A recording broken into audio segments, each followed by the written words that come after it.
आपण पाहत आहात सत्याची बाजू मांडणारं हक्काचं न्यूज चॅनल M24 तास। कुरपमध्ये हिंस्र प्राण्यांचा थरार, एकाच रात्री 7 मेंढ्यांचा लचका तोडला, 3 गंभीर। वाळवा तालुक्यातील कुरप गावातून एक धक्कादायक आणि काळजाचा थरकाप उडवणारी घटना समोर आली आहे। गावातील स्मशानभूमीजवळ असलेल्या धनगर तळावर अज्ञात हिंस्र प्राण्याने रात्रीच्या अंधाराचा फायदा घेत मेंढ्यांच्या कळपावर भीषण हल्ला चढवला। याच रक्ताळलेल्या हल्ल्यात तब्बल 7 मेंढ्या जागीच ठार झाल्या असून 3 मेंढ्या गंभीर जखमी झाल्या आहेत। या घटनेमुळे संपूर्ण वाळवा परिसरात भीतीचे सावट पसरले आहे। वन विभागाकडून घटनास्थळाची पाहणी करून घटनेचा पंचनामा करण्यात आला आहे।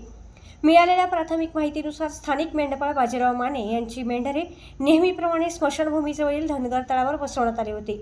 सोमवारच्या रात्री 11 वाजण्याच्या सुमारास बाजीराव माने हे नेहमीप्रमाणे जेवणासाठी घरी गेले होते। नेमकी याच वेळी 10 ते 15 मिनिटांच्या कालावधीची संधी साधत अज्ञात हिंस्र प्राण्याने कळपावर झडप घातली। त्यात प्राण्यांचा हल्ला इतका मोठा होता की कळपातील लहान मोठ्या अशा 7 मेंढ्यांचा जागीच जीव गेला। माने हे परत आले तेव्हा त्यांना रक्ताच्या थराळ्यात पडलेल्या मेंढ्या आणि ओरडणारी इतर जनावरे दिसली। त्यांनी तातडीने आरडाओरडा केल्याने ग्रामस्थांनी घटनास्थळी धाव घेतली, मात्र तोपर्यंत हिंस्र प्राणी अंधाराचा फायदा घेऊन पसार झाला होता। बाजीराव माने हे मेंढपाळ व्यवसायावरच आपल्या कुटुंबाचा उदरनिर्वाह करतात। एकाच रात्रीत 7 मेंढ्या गमावल्यामुळे त्यांच्यावर आभाळ कोसळले आहे। आधीच दुष्काळी परिस्थिती आणि चारा टंचाईशी झुंजणाऱ्या मेंढपाळाचे यामुळे आर्थिक कंबरडे पूर्णपणे मोडले आहे। या हल्ल्याच्या स्वरूपामुळे परिसरामध्ये तो प्राणी बिबट्या असावा अशी दाट शक्यता वर्तवली जात आहे। घटना घडल्यापासून शेतकरी आणि मेंढपाळांनी रात्रीच्या वेळी शेतात जाणे बंद केले असून हातामध्ये काठ्या आणि टॉर्च घेऊन जागता पहारा सुरू केला आहे।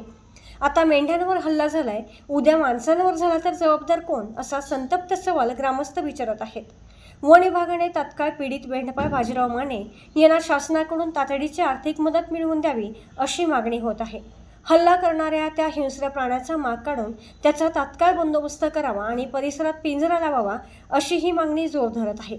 वन विभाग आता यावर काय पावले उचलणार आणि हवालदिल झालेल्या मेंढपाळाला कधी न्याय मिळणार याकडे सर्वांचे लक्ष लागले आहे।